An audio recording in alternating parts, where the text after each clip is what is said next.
Silver light explodes from her skin like a star going supernova. Serafina Wright stands in the center of the ritual chamber, arms outstretched, head thrown back, mouth open in a scream that never comes. The power flooding through her veins burns hotter than anything she's ever felt. Hotter than shame, hotter than rejection, hotter than the poverty that drove her here. The light pours from every inch of exposed flesh. Her pale skin, already ghost white from albinism, now glows like polished moonstone. Her hair, platinum blonde and wild, floats around her head as if she's underwater. And her eyes? Her eyes have gone completely white. No iris, no pupil. Just pure, luminous silver, like someone replaced her eyeballs with mirrors that reflect only the moon itself. 9 vampire lords surround her in a perfect circle. Each one has dropped to their knees, heads bowed, hands pressed flat against the cold stone floor. Even the most ancient among them, the ones who've walked this earth for 8 centuries, kneel before her like supplicants at an altar. The moon blessed oracle. The voice comes from directly in front of her. Deep, controlled, touched with an accent that predates modern Russia. We thought your kind extinct. Serafina's head snaps down, her glowing eyes fix on the man who spoke. Nikolai Volkov, the one who bought her. The one who paid $60 million for the right to own her body for 1 year. He's kneeling like the others, but his winter storm eyes are wide with something that looks like terror mixed with reverence. His platinum blonde hair falls past his shoulders, catching the silver light pouring from her skin. He's beautiful in the way that dangerous things are beautiful. Sharp edges, perfect symmetry, too flawless to be human. None of them are human. The words come out of Serafina's mouth, but they're not hers. The voice is layered, echoing, as if 1,000 women are speaking through her at once. I am the last, she says, and the chamber trembles. Dust rains from the vaulted ceiling. You will claim me tonight, all 9 of you, or your bloodline dies with the rising sun. The light intensifies. Serafina feels herself lifting off the ground, her bare feet leaving the stone floor. The power wants out. It's been sleeping inside her for 23 years, coiled tight like a spring, and now someone's cut the cord. She's terrifying. She's magnificent. She's everything she never knew she could be. And she has absolutely no idea how she got here. Before we dive into how a cursed outcast from rural Tennessee became the most powerful oracle in 300 years, comment where in the world you're watching from, and don't forget to click subscribe. This is a story about transformation, about being broken apart and remade into something stronger, about 9 immortal predators who thought they were buying a victim and instead found their queen. Now let me take you back to where it started. Back to 48 hours before the awakening, when Serafina Wright was still just a desperate girl trying to save the only family she had left. The auction house smells like old money and older blood. Serafina stands on a raised marble platform in the center of a cavernous hall, and she's never felt more naked in her life. Technically, she's wearing clothes, a white silk dress that the auction house provided fitted perfectly to her body, thin enough that everyone in the room can see exactly what they're bidding on. But clothes don't matter when 200 pairs of eyes are studying you like you're a piece of meat hung up for sale, because that's exactly what she is. Silver chains connect her wrists to a hook embedded in the platform above her head. The position forces her to stand with her arms raised, back arched, chest thrust forward. Everything on display, everything available for inspection. The chandeliers overhead cast crystalline light that scatters across the marble floor below. The crowd sits in tiered seating that rises up on all sides, creating an amphitheater effect. Like a Roman Colosseum, except instead of gladiators fighting to the death, it's girls like her being sold to monsters. Because they are monsters. She can tell now, even though she couldn't have explained how she knows. There's something wrong with every person in this room. They move too smoothly, hold themselves too still. Their eyes catch the light in ways that human eyes shouldn't. Vampires, all of them. The auctioneer stands at a podium off to her left. He's human, she can tell, because his heart beats loud enough that she can hear it from here, a steady drum that counterpoints her own racing pulse. He's been doing this for years, she guesses, selling people to vampires. His voice carries through the hall with practiced ease, not quite bored, but not exactly enthusiastic either. 23 years old, he announces, consulting his tablet. Virginity medically verified, blood type O negative universal donor, no significant health issues. And as you can clearly see, gentlemen and ladies, extremely rare phenotype. He says it clinically, but Serafina knows what he means. Albinism. She's had it her whole life. White blonde hair that looks like starlight. Skin so pale it's almost translucent. Eyes that are technically blue, but look violet in certain lighting. Back in her hometown in Tennessee, they called her Ghost Girl. Cursed. Touched by death. Kids threw rocks at her in elementary school. Adults crossed the street to avoid her. Even the ones who didn't believe in curses still treated her like something contaminated. The only person who never looked at her like she was broken was Theron, her little brother, 16 years old and dying of leukemia. That's why she's here. That's why she signed the contract 3 weeks ago, selling herself to the highest bidder for 1 year of service. The experimental CAR T cell therapy that might save Theron's life cost $1.2 million. Their health insurance won't cover it. Their parents died 5 years ago in a car accident, leaving exactly $14,000 in life insurance and a mortgage they couldn't afford. So Serafina did what she had to do. She found the people who buy and sell bodies in the dark corners of the world, and she offered them the only thing of value she had left, herself. The bidding starts at $500,000, the auctioneer says. His voice snaps her back to the present. Do I hear 500,000? A paddle raises in the third row. Man in an expensive suit, dark hair, handsome in a way that makes her skin crawl. 500,000 to bidder 73, the auctioneer confirms. Do I hear 6? Another paddle. Woman this time, blonde, gorgeous, smile that promises both pleasure and pain. The bids climb fast. 7, 8, 9. Serafina stops trying to track the numbers. They're meaningless anyway. Whether she goes for $500,000 or $5 million, the result is the same. 1 year of her life given to whoever pays the most. 2 million, someone calls out. Male voice, thick accent, Russian maybe. The crowd murmurs. That's a significant jump. $5 million, someone says, and this time the entire room falls silent. Serafina's eyes find the speaker. He's sitting in the back corner of the hall, separate from the main crowd. Tall enough that even seated, he dominates the space around him. Platinum blonde hair that falls past his shoulders. Features so perfect they look carved from marble. When his eyes meet hers across the distance, she feels something electric shoot down her spine. His eyes are the color of winter storms. Gray like steel. Cold like ice. Old in a way that has nothing to do with age and everything to do with how many years he's been alive. Ancient, that's the word that comes to mind. This vampire is ancient. 6 million. 10 million. The platinum-haired vampire doesn't even blink. Gasps ripple through the crowd. 15. A woman this time. Black hair, red lips, curves that could stop with traffic. 20 million, the dark-haired man counters. The platinum vampire stands. Everyone in the room turns to look at him. He's taller than she thought, over 6 feet easily. He moves with liquid grace, stepping into the aisle, his eyes never leaving Serafina's face. $50 million, he says. His voice carries through the hall without being raised. Pure command, pure authority. And I'll add 10 million more to ensure there are no further bids. Silence. Complete and total silence. The auctioneer's hand hovers over his gavel. 50, $60 million total from bidder 12. That's $60 million, ladies and gentlemen. Do I hear any counter offers? No one speaks. No one moves. The gavel falls with a sharp crack that echoes through the hall like a gunshot. Sold. $60 million to bidder 12. Serafina's knees buckle. $60 million. Someone just paid $60 million for the right to own her for 1 year. Guards appear at her sides, immediately unhooking her chains, wrapping a robe around her shoulders. They guide her off the platform and through a side door into a private room.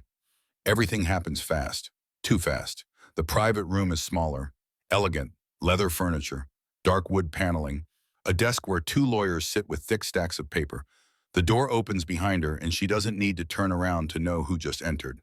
She can feel him. His presence fills the room like a physical force. Leave us, he commands. The lawyers scramble to comply. The guards follow. Within seconds, Serafina is alone with the vampire who just bought her. She turns slowly. He stands by the window, his back to her, looking out at the New Orleans night.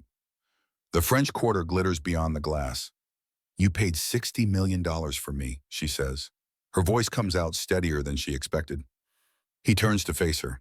Up close, his beauty is almost painful to look at. Every feature perfectly symmetrical. Skin smooth and pale. But it's his eyes that hold her attention. Those winter storm eyes that look like they've seen empires rise and fall. I paid $60 million to prevent what the others would have done to you, he corrects. His accent is definitely Russian, but old Russian. My name is Nikolai Volkov. I am very old, very powerful, and very much not human. Vampire, she says, not a question. Vampire, he confirms. Specifically, I am the head of the Volkov Coven. We control the Gulf Coast territories from Texas to Florida. We are one of the 5 great vampire houses in North America, and you, Serafina Wright, just became our property. The way he says her name sends chills down her spine. The auction house told me I'd serve one master, she says, pulling the robe tighter around herself. One vampire for 1 year. That was the contract. The auction house lied. Nikolai moves closer. Or perhaps they simply didn't know. The Volkov Coven operates under ancient law. When one of us claims a human, all of us share that claim. It's how we maintain unity, how we prevent conflicts over resources. The words hit her like ice water. All of you, there are 9 of us, Nikolai says, 9 lords of the Volkov Coven, and tonight all 9 of us will claim you. Serafina takes a step back. Her back hits the wall. 9, you expect me to, serve all of us, yes. He tilts his head, studying her. The claiming ritual must be completed in a specific way. Each of us will take you one after another, creating the bond that binds you to our bloodline. It will be intense. It will push your body to its absolute limits. But you will survive it. Her hands shake. 9 vampires, 9 immortal predators, all of them using her body in one night. I can't, she whispers. I've never even been with one man, let alone 9. I know. Nikolai's expression softens slightly. Your virginity is precisely why you're valuable to us. A virgin's first time with a vampire creates a bond that lasts for centuries. Pure bloodlines bind stronger tastes, sweeter, connect deeper. He takes another step toward her, close enough now that she can smell him. Pine forests, winter storms, old blood. You have a choice, he says quietly. You can refuse. I'll return you to the auction house tonight. They'll resell you tomorrow to someone else, someone who won't care about your comfort or your survival. He pauses. Or you can trust me. We will push your body to its limits tonight. We will take everything you have to give and then demand more. But we won't break you. That's a promise I've kept for 800 years. 800 years. This vampire is older than the United States itself. My brother, Serafina says. Theron, the money for his treatment has already been transferred, Nikolai interrupts. $1.2 million to Vanderbilt Medical Center in Nashville. His CAR T-cell therapy begins tomorrow morning regardless of what you decide right now. Her eyes burn. Theron is saved. Whatever happens next, Theron gets to live. What happens if I agree? Tonight, the 9 of us claim you. We create the bond. It will hurt. You'll beg us to stop. You'll cry and scream and curse us. But by dawn, you'll belong to us completely. Body, mind, and soul. He moves even closer. Close enough that she has to tilt her head back to maintain eye contact. After tonight, you're protected. No vampire in the world will dare touch you without our permission. You'll live in our estate. You'll want for nothing. And when your year is complete, you'll be free to go with enough money to live comfortably for the rest of your life. And if I say no, then you go back to the auction house. His winter eyes hold hers, and I wash my hands of whatever happens next. At least Nikolai is being honest with her. At least he's giving her a choice, even if both options are terrible. She thinks of Theron in his hospital bed, 16 years old, too young to die. She thinks of herself, 23 years old, virgin, cursed, ghost girl, the freak that no one wanted. Maybe being wanted even like this is better than a lifetime of being rejected. I have conditions, she hears herself say. Nikolai's eyebrows rise. Do you, boss? I'll submit to the claiming. I'll serve all 9 of you for the contracted year, but in return I want training. The words come faster now, more confident. Combat training, political education. Don't just use me like an object. Make me useful. Teach me to be more than just a body. Silence. Nikolai studies her for a long moment. Then impossibly he smiles. It's a small smile, barely there, but it transforms his face from coldly beautiful to something almost warm. Smart, he says, very smart. You're negotiating for agency, for value beyond the physical. Do we have a deal? We have a deal. He extends his hand. Come willingly, Serafina, and I promise you'll be more than just a thrall by the time your year ends. You might even become something extraordinary.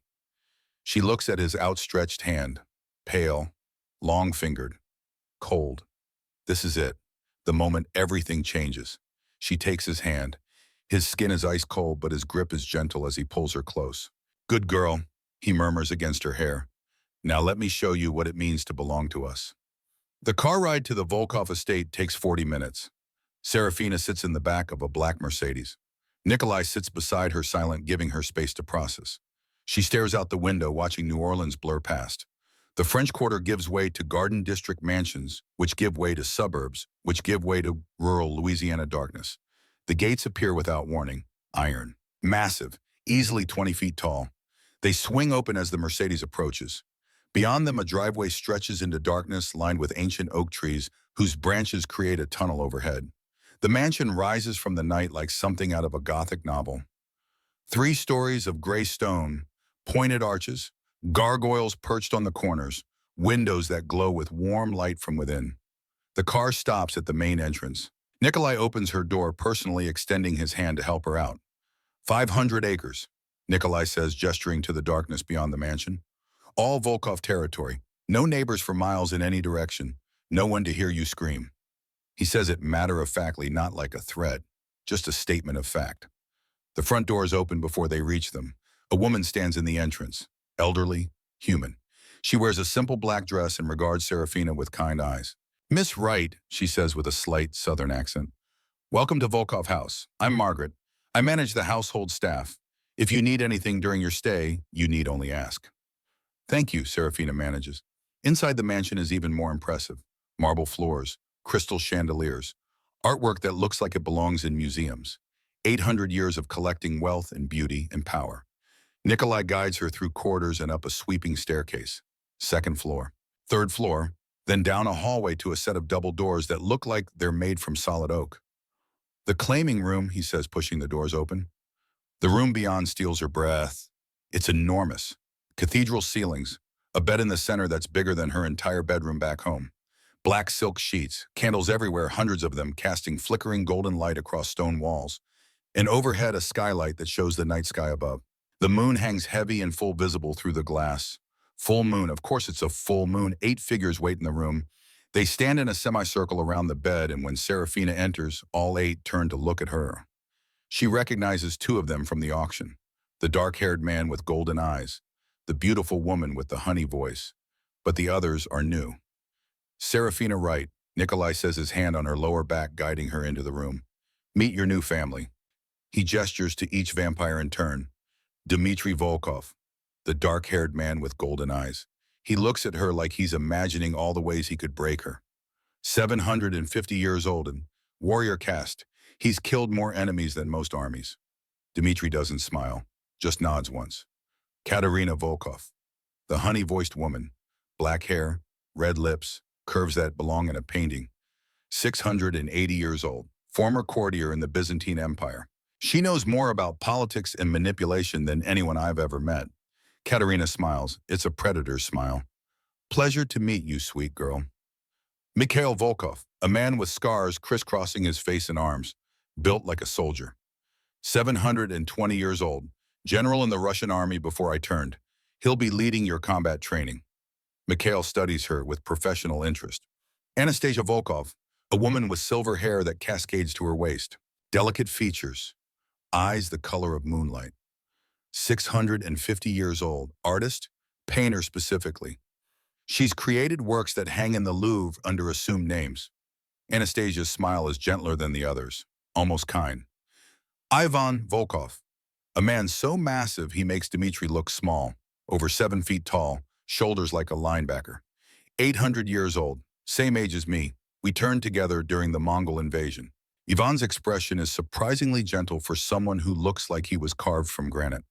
Svetlana Volkov, a woman with ice blonde hair and sharp features, beautiful in a cold, untouchable way. 700 years old, mathematician, strategist. If you need to know the odds of something, ask Svetlana. Svetlana doesn't smile, just regards Serafina with calculating eyes. Alexei Volkov, a man who looks barely out of his 20s, dark hair, thoughtful eyes. He holds a book in one hand, finger marking his place. 600 years old, youngest of us. Philosopher by nature. He'll either bore you with stoic philosophy or surprise you with unexpected wisdom. Alexei offers a small smile. Probably both. And Natasha Volkov, the last woman, wild dark hair, eyes that burn with intensity. She looks at Serafina like she's already imagining the taste of her. 690 years old, huntress, tracker. If something needs to be found, Natasha finds it. Natasha licks her lips, slow, deliberate. 9 of us, Nikolai says, bound by blood and centuries of fighting beside each other. And now bound to you. Serafina stands in the center of them, feeling their eyes on her from every direction. 9 ancient predators, 9 vampires who've lived through centuries of history, and they're all about to claim her. I should explain something, Nikolai continues, moving to stand beside the bed. The bond we're about to create isn't just physical. When a vampire claims a human, especially during a virgin's first time, it creates a metaphysical connection. You'll be able to sense us, feel our emotions, know our locations, and we'll feel you. He gestures to the others. With 9 of us claiming you in one night, that bond will be 9 times stronger. By dawn, you won't be able to hide anything from us, and we won't be able to hide anything from you. That sounds terrifying, Serafina whispers. It is, Katerina says, moving closer. But it's also beautiful. You'll never be alone again. Ever. No matter where you are, you'll have 9 immortal beings connected to your soul. Strip, Svetlana's voice cuts through the room, cold, clinical. We need to see what we're working with. Serafina's hands shake as she reaches for the belt of her robe. This is it. No more delays. She lets the robe fall to the floor. Underneath, she's still wearing the white silk dress from the auction, but it's so thin it barely counts as clothing. The reaction is immediate. 8 pairs of eyes, 9 counting. Nikolai track every inch of exposed skin. Perfection, Mikhail breathes.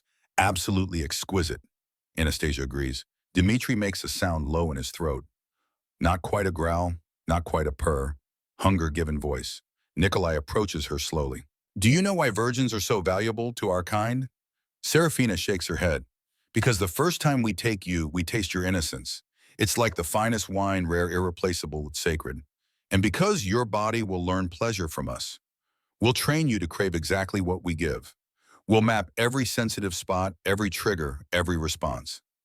His hand lifts to her face, fingers trailing along her jaw. Tonight we'll break you open, Serafina. 9 of us will have you one after another, teaching your body to respond to vampire touch. By dawn, you'll be ours completely. I don't know if I can do this, she whispers. You can. Anastasia steps forward, delicate fingers tilting Serafina's chin up. You will, because we won't give you a choice. And because part of you is already curious, isn't it? Already wondering what it will feel like when we touch you. She's right, and Serafina hates that she's right. Beneath the terror, beneath the shame, there's something else. Heat, curiosity, want. These creatures are designed to be irresistible. Their beauty, their power, their absolute confidence. Her body responds even as her mind screams danger. On the bed, Nikolai commands. Face up, arms above your head. Serafina climbs onto the silk sheets. The fabric is cool against her overheated skin. She lies back, stretching her arms overhead, feeling impossibly vulnerable. Dmitri moves to the headboard. Silk restraints appear in his hands. He secures her wrists with efficient movements, not tight enough to hurt, but tight enough that she can't escape. Why tie me up? Because Ivan says his massive frame approaching the bed, by the 4th or 5th vampire, you'll be so overwhelmed you'll try to run. This keeps you exactly where you need to be. Katerina climbs onto the bed beside her, moving with feline grace.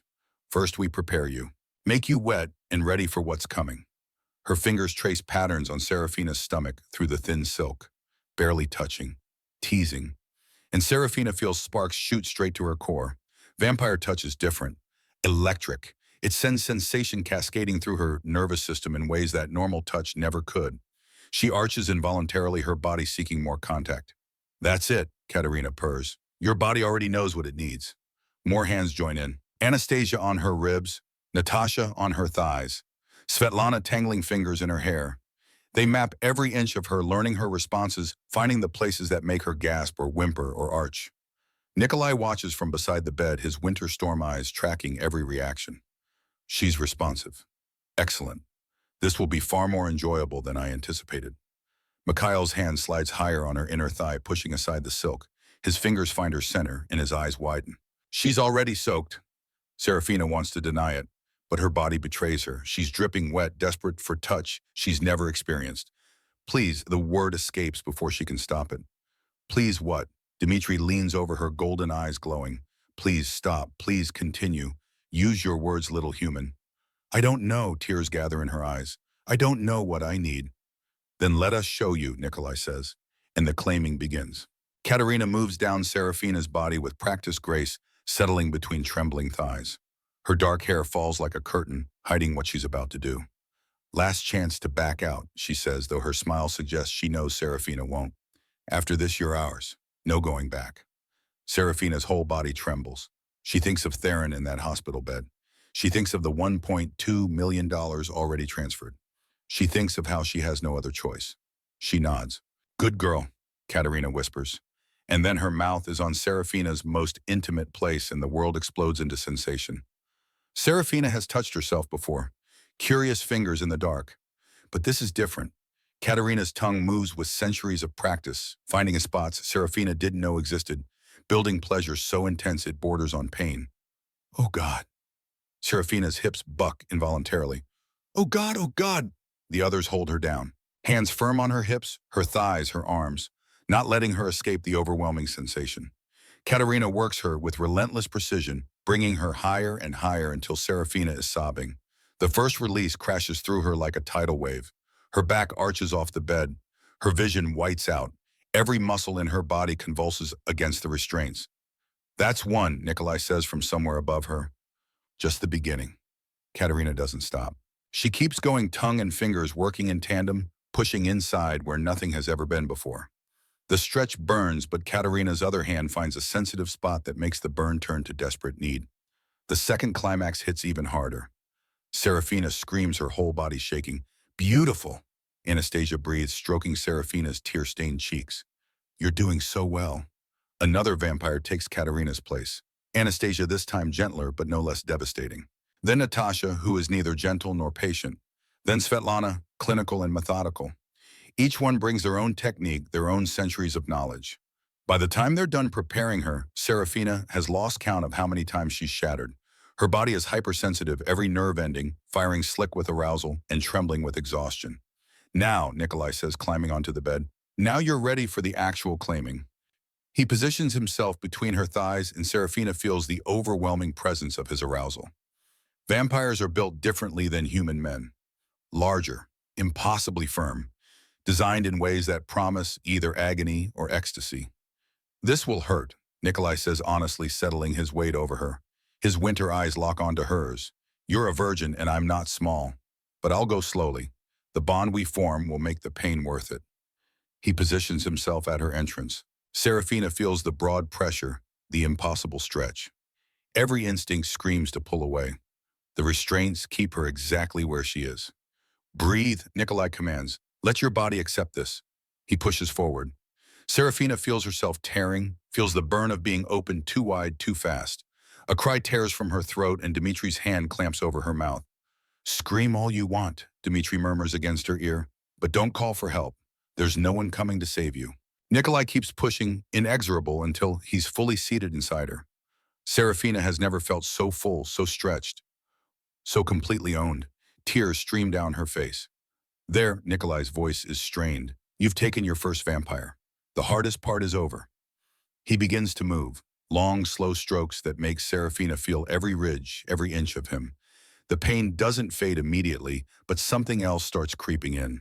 Not quite pleasure, not yet, but the promise of it. Her body is adjusting, learning, adapting to him. That's my girl, Nikolai praises, his hips moving in steady rhythm. Your body knows what it's made for. He moves faster, deeper, and despite everything, despite the pain and fear, Serafina feels something building inside her again. No, she gasps against Dmitri's hand. I can't, not again. You will, Nikolai promises. His hand slides between their bodies, finding that sensitive spot. The climax tears through her with brutal intensity. Different this time, deeper, more consuming. As she clenches around Nikolai, she feels him follow, feels the cold rush of his release filling her. Something snaps into place like a thread connecting her heart to his. The bond. She can feel it forming, delicate but undeniable. Nikolai withdraws carefully. One down, he says, moving aside. 8 to go. Before Serafina can catch her breath, Dmitri takes Nikolai's place. His golden eyes gleam with barely controlled violence as he positions himself. No gentleness, no patience. He thrusts home in one brutal stroke that drives the air from her lungs. Serafina screams. Even though she's no longer a virgin, even though Nikolai stretched her, Dmitri feels impossibly larger. He pounds into her with vampire strength, each thrust jarring, overwhelming. Take it, he snarls against her neck. This is what you signed up for. His hands grip her hips hard enough to bruise. His mouth finds her throat, teeth scraping but not biting. Not yet. She's crying, Anastasia observes. Good. Dmitri's rhythm doesn't slow. Tears look beautiful on her.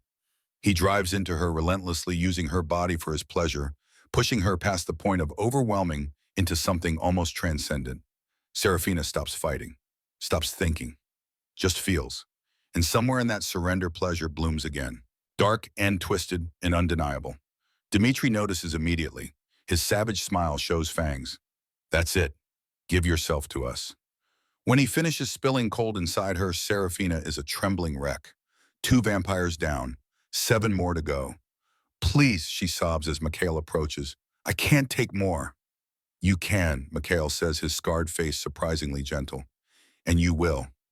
He enters her with clinical precision, studying her reactions, adjusting his angle until he finds spots that make her gasp and clench involuntarily. He's methodical where Dmitri was brutal, breaking her down with calculated pleasure. 3. Anastasia comes next. Smaller than the males, but no less demanding. She rides Serafina with graceful movements, teaching her that vampire women can take as thoroughly as the men. 4. Ivan nearly breaks her. His massive size stretches her impossibly wide, but his hands are surprisingly gentle, holding her steady as he fills her completely. He murmurs soft words in Old Russian praise mixed with possession. 5. Svetlana is cold in every way. Her touch, her rhythm, her eyes. She takes her pleasure without caring about Serafina's, using her body like a beautiful object. 6. Alexei is almost tender after Svetlana's coldness. He kisses her, murmurs philosophical observations about pleasure and pain, makes her feel almost cherished. 7.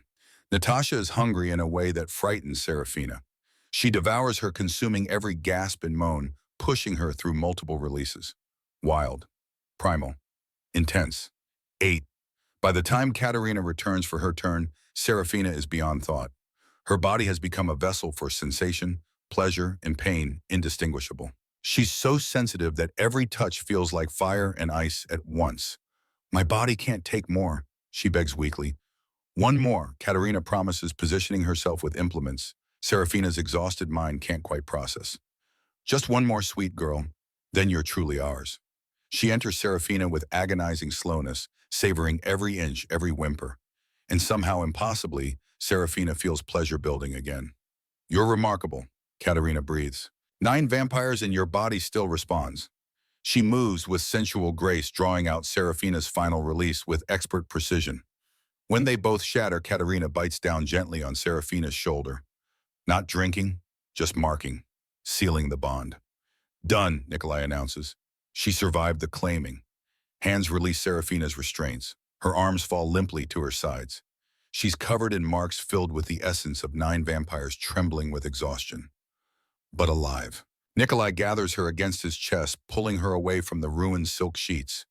You were perfect, he murmurs. Absolutely perfect. Serafina tries to speak but manages only a whimper. Her body throbs, aches, burns.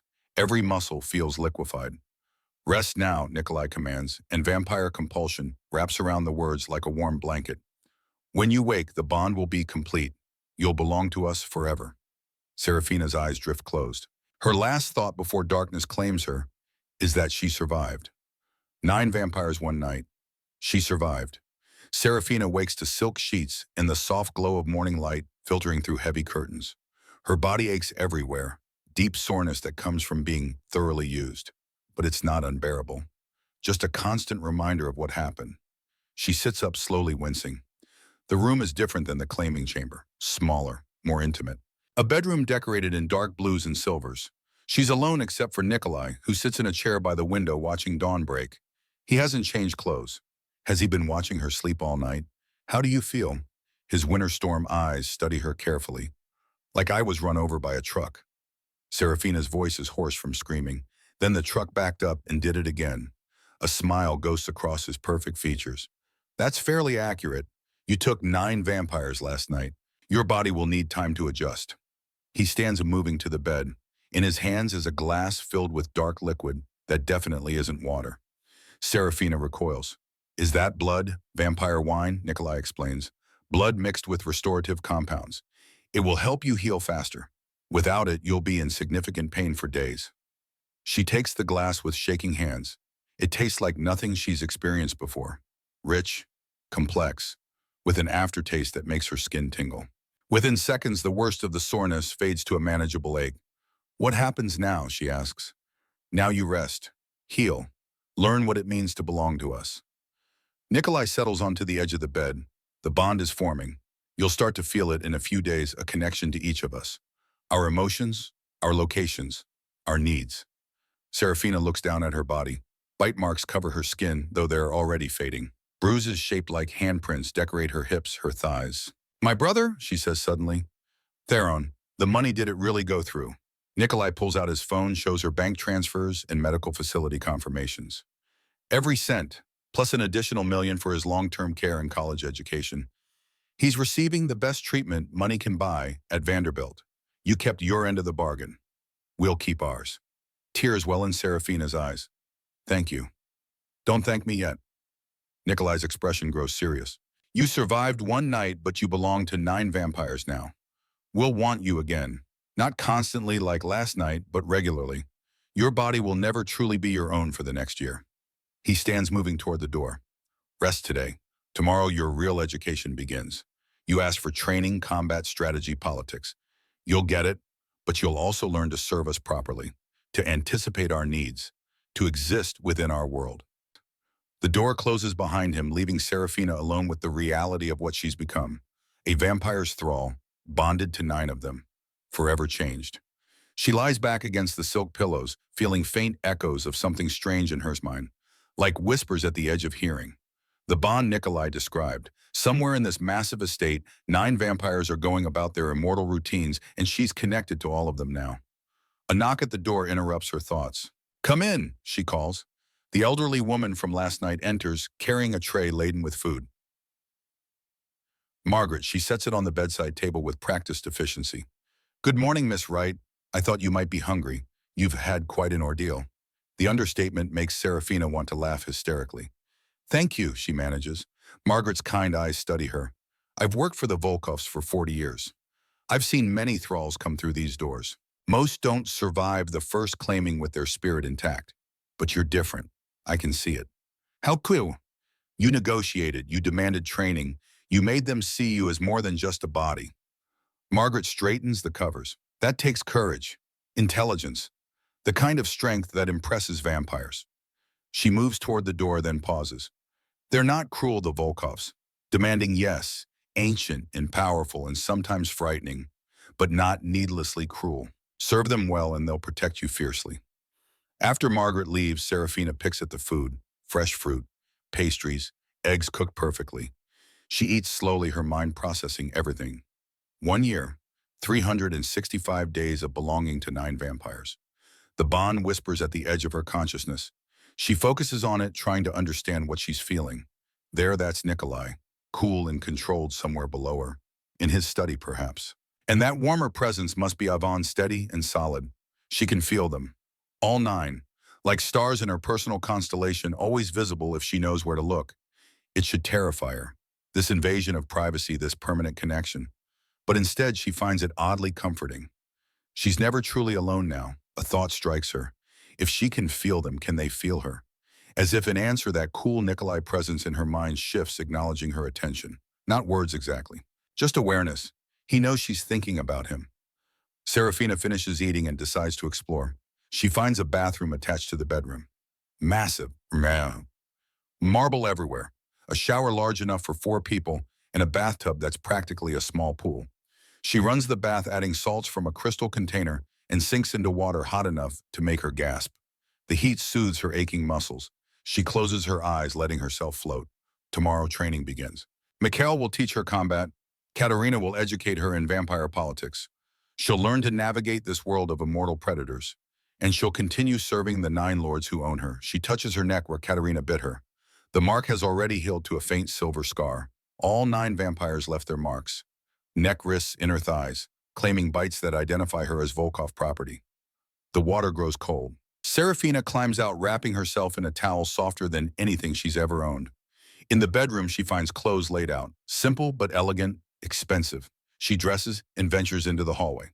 The estate is even more impressive in daylight. High ceilings, artwork everywhere, windows that let in carefully filtered light enough for humans to see by, but not enough to harm vampires. Eventually, she finds a library, 3 stories tall, books lining every wall from floor to ceiling, ladders on rails to reach the higher shelves. Beautiful, isn't it? Serafina spins. Alexei sits in a leather chair near the window, a book open in his lap. She didn't even hear him enter. I didn't mean to intrude, she says. You're not intruding. This is your home now. He gestures to another chair. Please, sit. She perches on the edge of the seat, acutely aware that this man was inside her last night. Alexei seems to read her discomfort. Strange, isn't it, how quickly the relationship shifts? Last night you were beneath us, completely vulnerable. Today we're having a civilized conversation in the library. Very strange, she admits. It will get easier, Alexei says. The initial claiming is always the most intense. Going forward, our interactions will be more nuanced. Sometimes we'll want intimacy. Sometimes just conversation.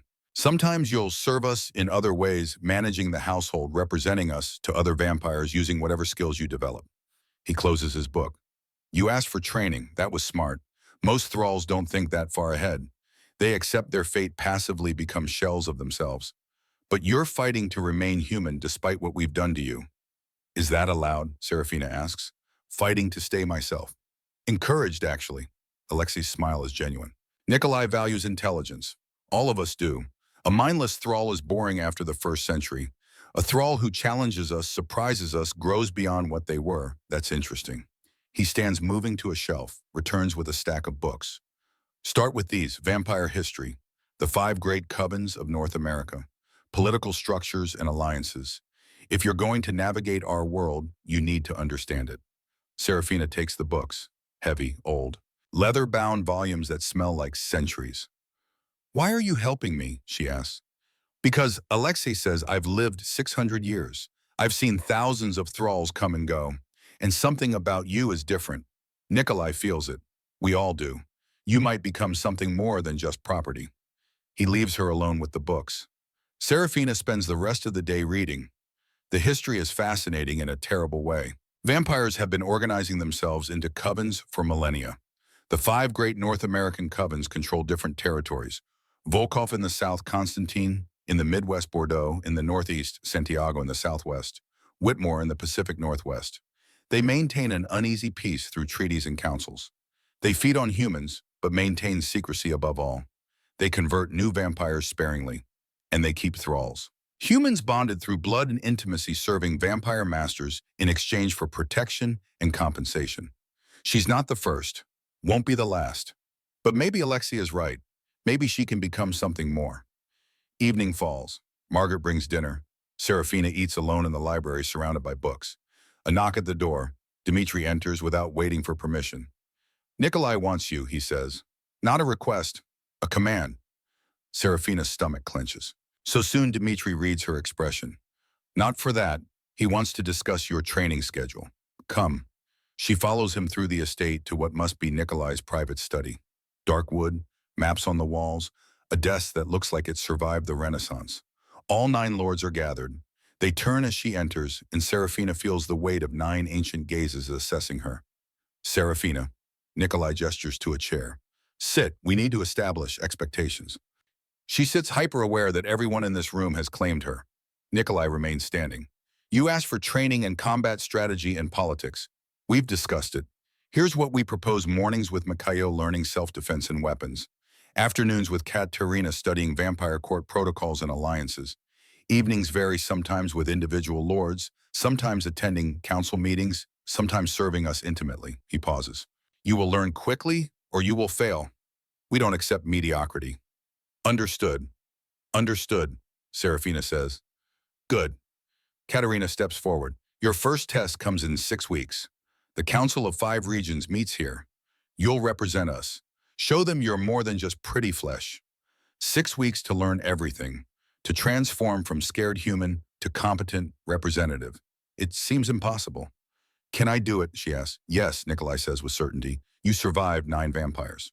You negotiated during your own auction. You have strength you haven't discovered yet. The meeting continues discussing specifics, training times, expectations, rules she must follow. By the end, Serafina's head spins with information. One more thing, Nikolai says as she's leaving. Come here. She approaches. He pulls her close, one hand tilting her face up. How do you feel about what happened last night? He asks quietly. Serafina considers lying, but his winter eyes see too much. Terrified, she admits. Overwhelmed, violated in ways I'm still processing. But also, she trails off. Also, Nikolai prompts, also alive. For the first time in years, I feel like I matter. Like I'm more than just the cursed girl everyone avoided. Nikolai's expression softens. You matter. You're ours now. That means something in our world. It means 9 immortal beings will protect you with everything we have. It means you'll never be discarded or forgotten. It means you have value beyond what you can imagine. He kisses her forehead, gentle, almost paternal. Rest well. Training begins at dawn. Dawn breaks over Volkov estate like a blade cutting through darkness. Serafina wakes to someone pounding on her door. Not knocking. Pounding. Up, Mikhail's voice carries through the door. Training starts in 10 minutes. Wear the clothes in your closet. Don't be late. She drags herself out of bed, every muscle protesting.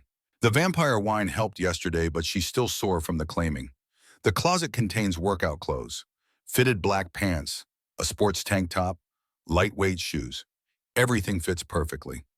She dresses quickly and finds her way to the training hall. The bond pulls her toward Mikhail like an invisible thread. The training hall is massive.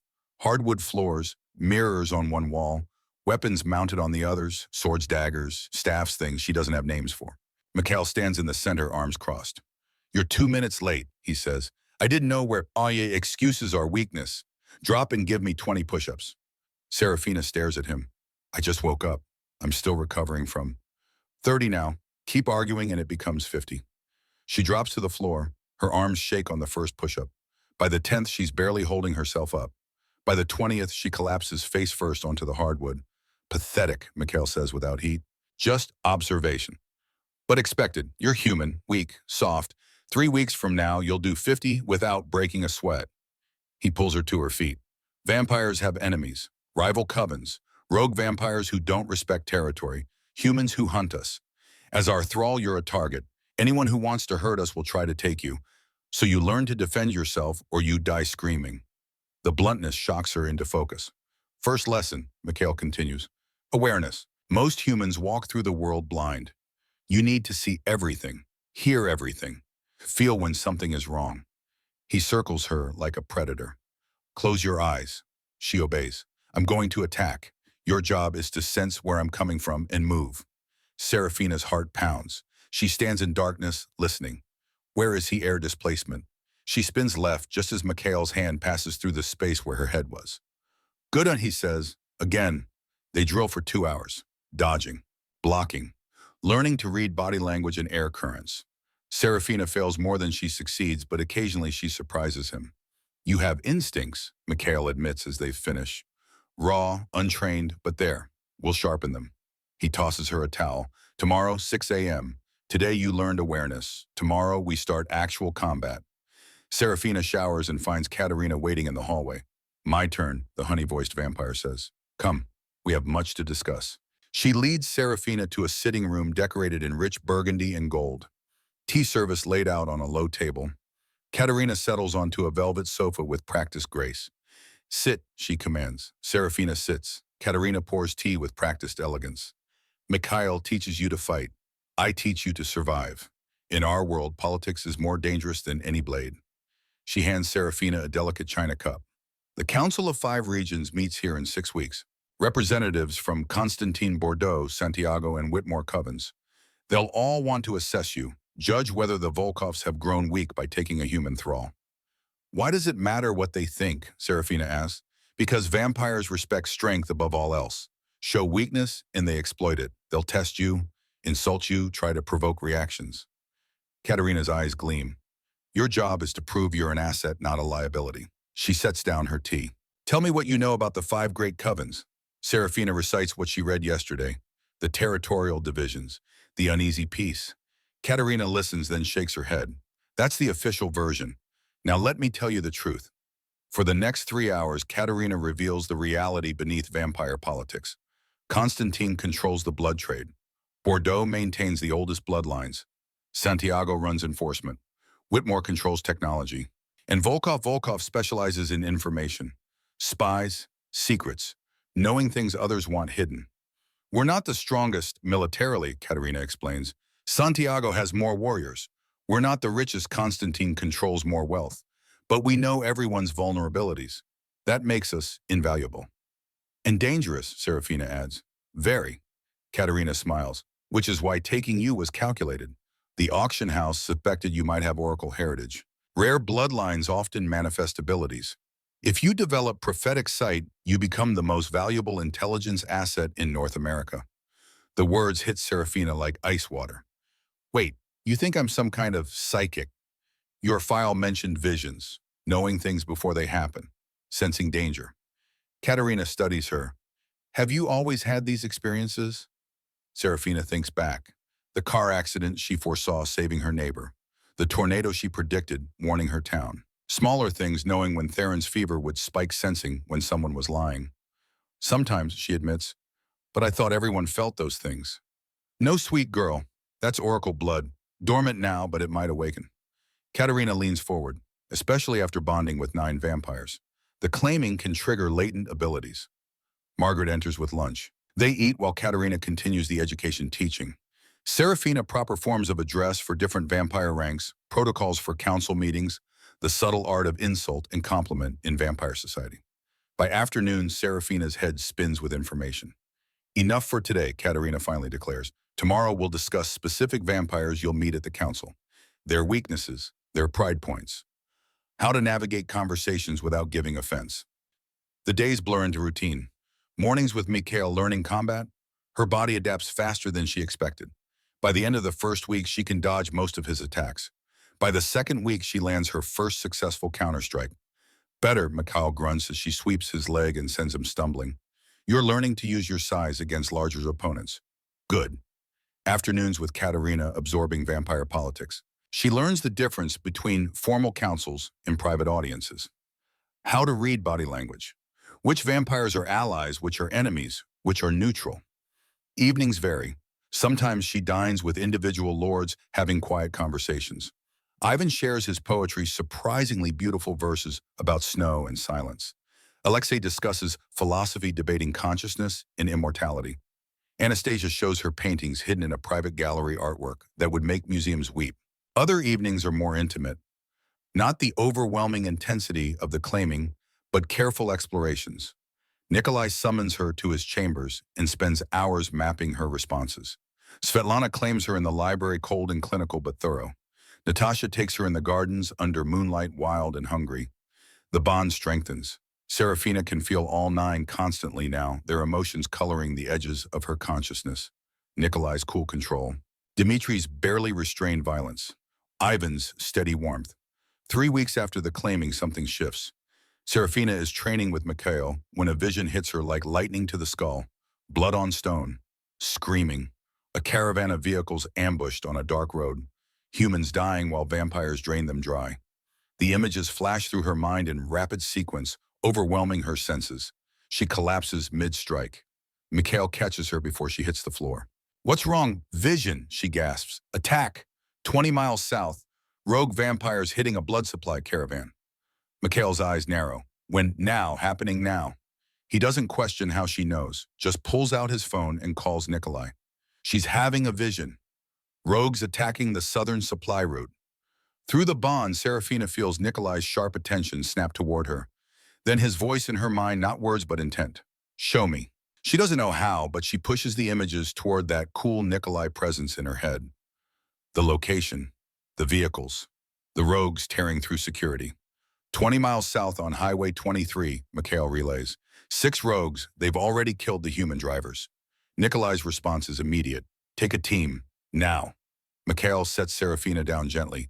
Stay here, lock the door, don't leave until someone comes for you. He's gone in seconds. Serafina sits on the training room floor shaking. The vision fades, but the certainty remains. She saw it, knew it was happening, warned them in time. An hour later, Mikhail returns with Dmitri and 4 vampire warriors.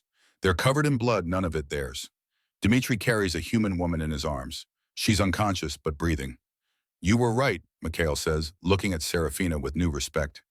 6 rogues. They'd killed 2 drivers and were feeding on the others when we arrived. We saved 3 humans, killed the rogues. She actually saw it, Dmitri asks. Saw it happening in real time, Mikhail confirms. Oracle site, active and accurate.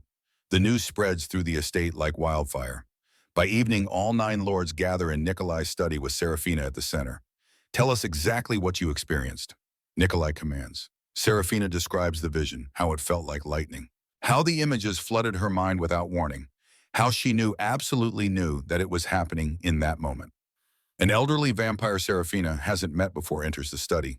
She moves with the careful grace of extreme age, her white hair pulled back severely, her eyes sharp as cut glass. This is Lydia Corvinus, Nikolai introduces. She's been with our coven for 400 years, expert in bloodlines and rare abilities. Lydia circles Serafina like a hawk examining prey. Let me see your eyes. Serafina looks up. Lydia stares into them for a long moment, then inhales sharply. Moon-blessed, she whispers. I thought the line extinct. The last confirmed oracle died in 1724. Explain, Nikolai demands. Lydia's hands shake slightly as she steps back. Oracles are humans born with divine sight, blessed by the moon goddess herself, or so the legends claim.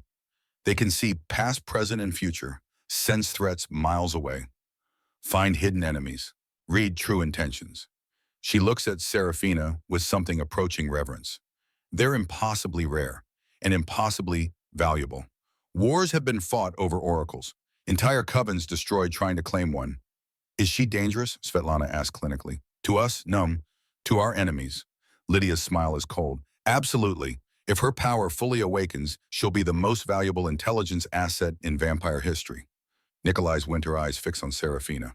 Can you control it? Call visions deliberately. I don't know, Serafina admits. It just happened. Then we train it, Lydia declares. Starting tomorrow, I'll teach her to harness the sight, control when it comes, focus it where needed. The next 3 weeks transform into intense oracle training alongside combat and politics. Lydia is a harsh teacher, pushing Serafina to the edge of exhaustion daily. Visions require a meditative state, Lydia explains. You must quiet your mind completely. Let the sight flow through you rather than forcing it. They practice in a specially prepared room. Soundproofed, dark, isolated. Serafina sits for hours learning to still her thoughts, to open herself to impressions. The first controlled vision comes a week into training. Lydia asks her to find a missing vampire from a neutral coven. Serafina closes her eyes, breathes deep, reaches for that electric feeling. Images flood in. A vampire chained in a basement, starved, tortured. Location markers flash through her mind, a warehouse-specific street signs, a dock number. Warehouse district. Serafina gasps. Dock 47, basement level. He's chained with silver. Starving. Lydia sends the information to Nikolai.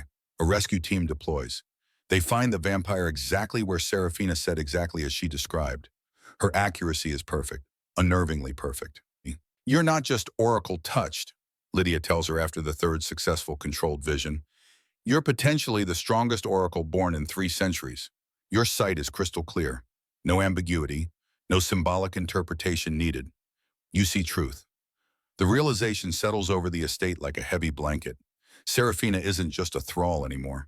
She's an asset, a weapon, something worth protecting at any cost.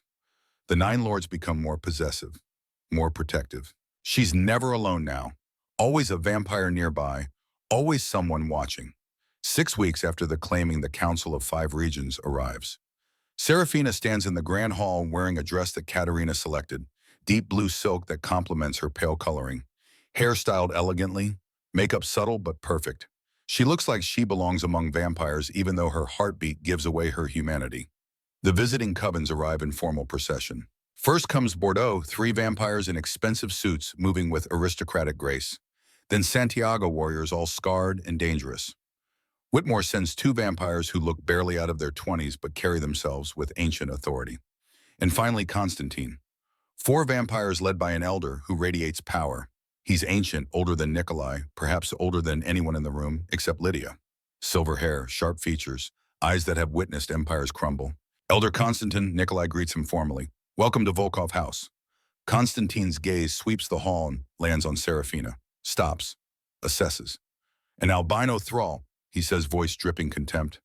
How quaint. Your standards have fallen to Nikolai. The insult hangs in the air. Every vampire in the hall goes still. This is the test Katerina warned about. How Serafina responds determines how she'll be treated going forward. She steps forward before Nikolai can speak, before any of the lords can defend her. This thrall, she says clearly, sensed the rogue attack on your southern border last month, the one your scouts missed. 20 humans saved because I saw what your people didn't. Constantine's eyes narrow. Serafina continues, voice steady despite her hammering hard. This thrall has oracle sight, active, accurate. I can find your enemies, predict their movements, expose their plans. What exactly have your standards accomplished lately, Elder Constantine? Silence, absolute silence. Then Nikolai laughs, low, genuine. She has you there, old friend. Constantine stares at Serafina for a long moment. Then impossibly he smiles. Oracle sight, truly. Lydia Corvinus has verified it? Nikolai confirms.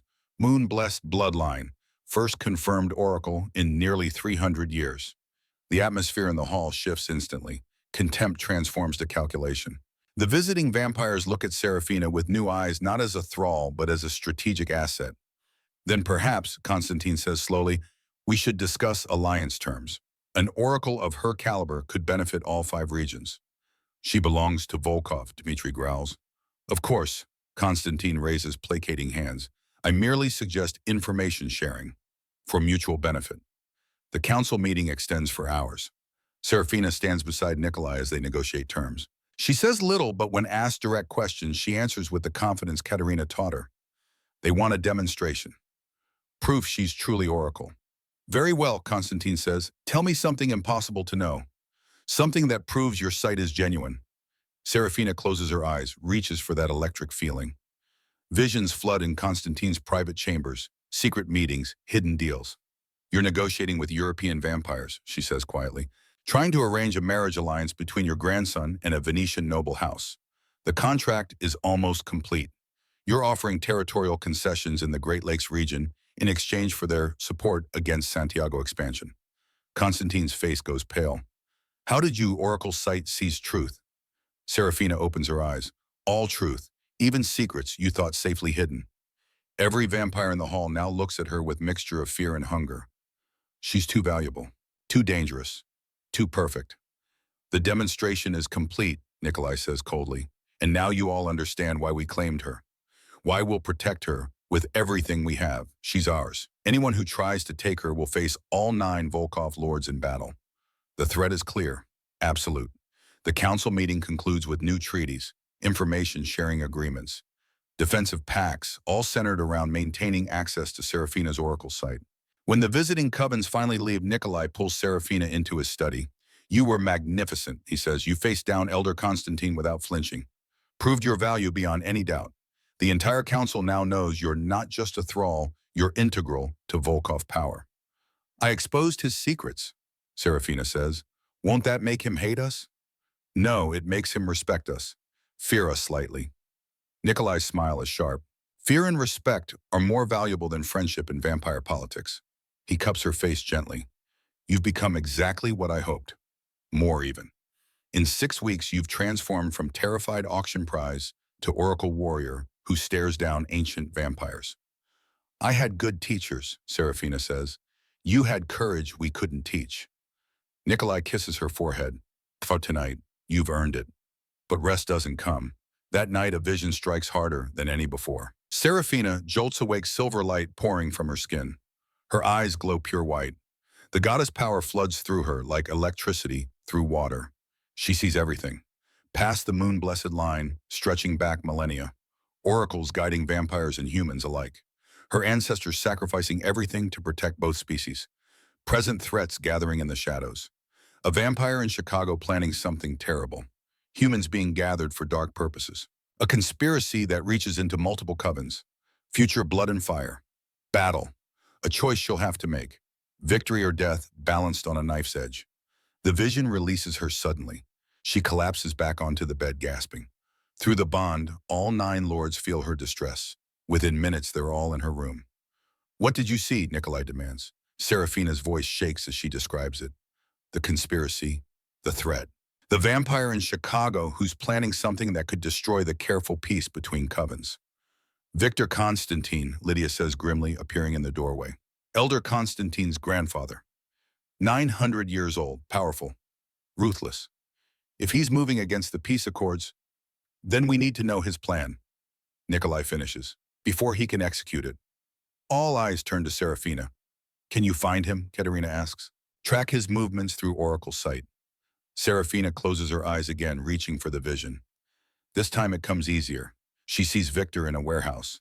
17 humans chained. 3 of them glow with the same silver light that pours from her skin when her power activates. Other oracles. He's collecting oracles. He's building a network, Serafina gasps, harvesting oracle blood, trying to create artificial seers for the black market. 17 humans captive. 3 are oracles like me. The room explodes into action. Nikolai barks orders. Dmitri and Mikhail mobilize warriors. Katerina contacts allied covens. You're coming with us, Nikolai says to Serafina. What? No, I'm not trained for Tinan. You're the only one who can find them, Dmitri interrupts. Your sight will guide us to the exact location we need you.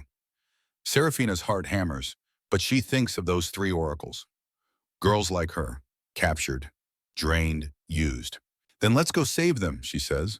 The warehouse in Baton Rouge reeks of blood and terror. Serafina's oracle sight guides them through the darkness. She can feel the captive oracles like beacons in her mind, their fear and pain pulling her forward. There, she points to a steel door. Basement level, 17 humans, 3 oracles. Dmitri and Mikhail move first vampire speed, carrying them through the door. The sounds of fighting erupt. Screams, snarls. The wet sound of fangs tearing through flesh. Nikolai stays with Serafina, protective. When we secure the area, you help free the captives. Understand. She nods. The battle is over in minutes. Victor's enforcers are no match for Volkov warriors. They find Victor himself trying to escape through a back tunnel. Dmitri drags him back, golden eyes blazing with fury. You traffic in oracles. Nikolai says, voice colder than Serafina has ever heard it. You violate the oldest laws. You threaten the peace. She's mine, Victor snarls, lunging towards Serafina. Moonblessed belongs to whoever claims her first. Serafina doesn't think. She just moves.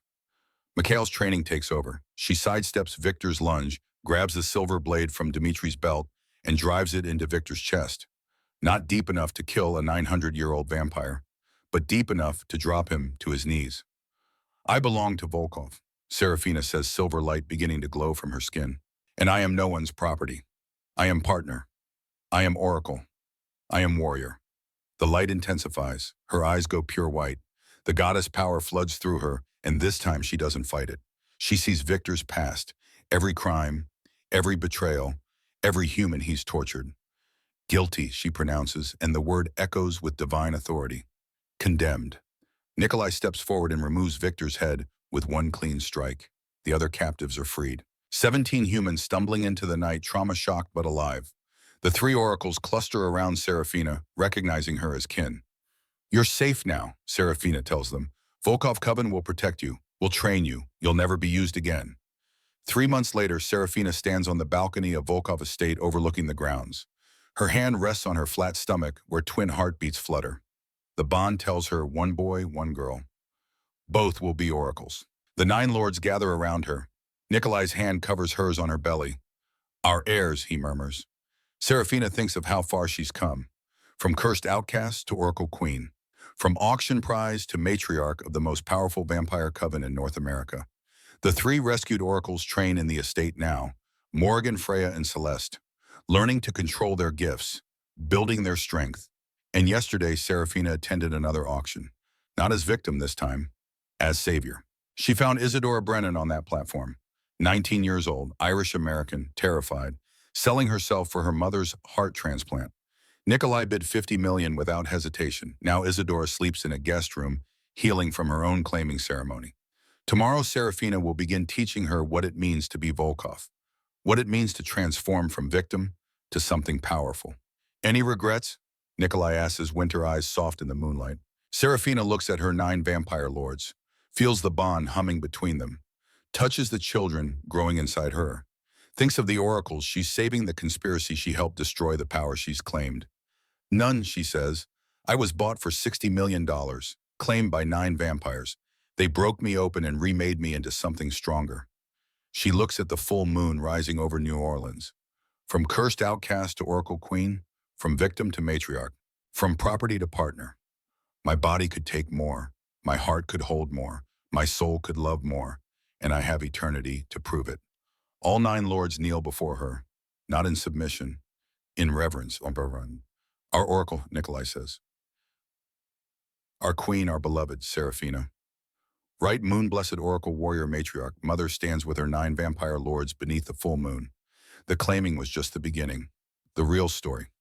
It's only just started, and she has forever to write it.